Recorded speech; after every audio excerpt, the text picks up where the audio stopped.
তুমি কি কখনো ভেবেছ যে রঙিন প্রজাপতিটা আজ নিঃশব্দে ফুলের ওপর বসে আছে, যার ডানায় রোদ পড়লে রং বদলে যায়, যাকে দেখলে মনটা হঠাৎ হালকা হয়ে যায়? একদিন সে কিছুই ছিল না, না ছিল রং, না ছিল ডানা, না ছিল সৌন্দর্য। এই গল্প শুরু হয় খুব ছোট্ট একটা জায়গা থেকে, এতটাই ছোট যে বেশিরভাগ মানুষ সেটাকে দেখেও দেখে না।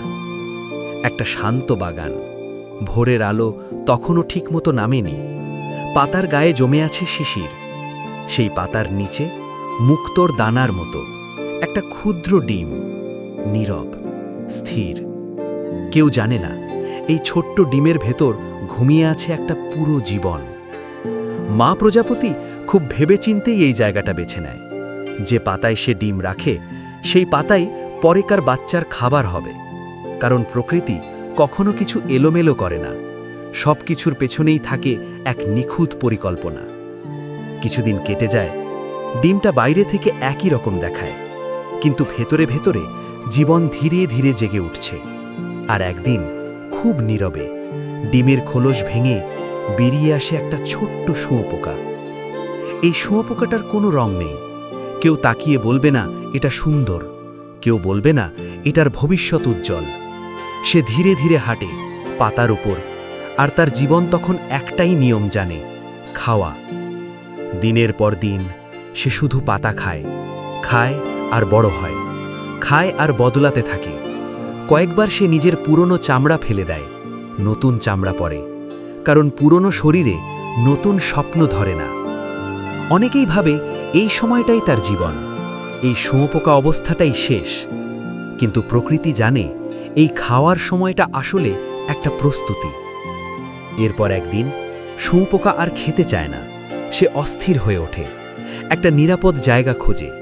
পাতার নিচে, ডালের কোণে নিজেকে ঝুলিয়ে দেয়, আর ধীরে ধীরে নিজেকে মুড়ে ফেলে একটা শক্ত আবরণের ভেতর।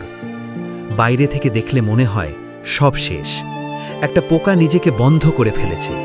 কোনো নড়াচড়া নেই, কোনো শব্দ নেই, কোনো জীবন নেই। কিন্তু সত্যিটা ঠিক উল্টো। এই নীরব আবরণের ভেতরেই ঘটছে জীবনের সবচেয়ে বড় অলৌকিক ঘটনা। শুঁয়োপোকার শরীর ধীরে ধীরে ভেঙে যাচ্ছে, পুরনো সব কিছু গলে যাচ্ছে, যেগুলো দরকার নেই সেগুলো মুছে যাচ্ছে। একটা সময় এমনও আসে যখন শুঁয়োপোকার শরীর প্রায় তরলের মতো হয়ে যায়। বাইরে থেকে কেউ দেখলে ভাবতেই পারবে না এই ধ্বংসের মধ্য থেকেই জন্ম নেবে সৌন্দর্য। এই সময়েই নতুন করে তৈরি হয় চোখ, ডানা, রঙের নকশা।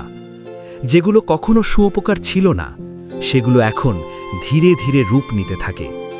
এই পরিবর্তন সহজ নয়, এটা দ্রুত হয় না, এটা দেখতে সুন্দরও নয়। এটা হয় নীরবে, অন্ধকারে, একাকিত্বের ভেতরে।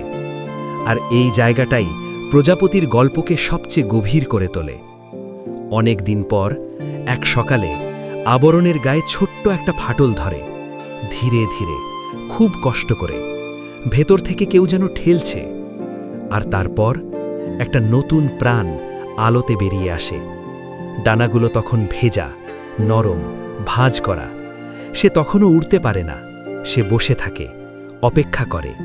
রোদে নিজের ডানা শুকায়, নিজের রক্ত ডানার ভেতর পাঠায় যাতে সেগুলো শক্ত হয়। এই অপেক্ষাটাও জরুরি, কারণ তাড়াহুড়ো করলে ডানা ভেঙে যেতে পারে। প্রকৃতি কাউকে শর্টকাট দেয় না। আর তারপর যখন সব ঠিক হয়ে যায়, সে প্রথমবারের মতো ডানা মেলে ধরে। হালকা একটা ঝাপটা, তারপর আরেকটা, আর সে উড়ে যায়।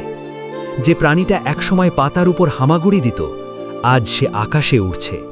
যার কোনো রং ছিল না, আজ তার ডানায় রঙের গল্প।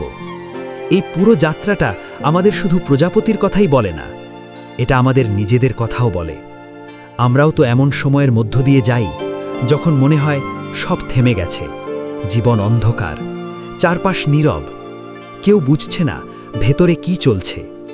কিন্তু অনেক সময় এই নীরবতাই হয় সবচেয়ে বড় পরিবর্তনের জায়গা। প্রজাপতি আমাদের শেখায় সবকিছু ভেঙে না গেলে সবকিছু নতুন করে গড়া যায় না। কষ্ট মানেই শেষ নয়, একাকিত্ব মানেই হার নয়।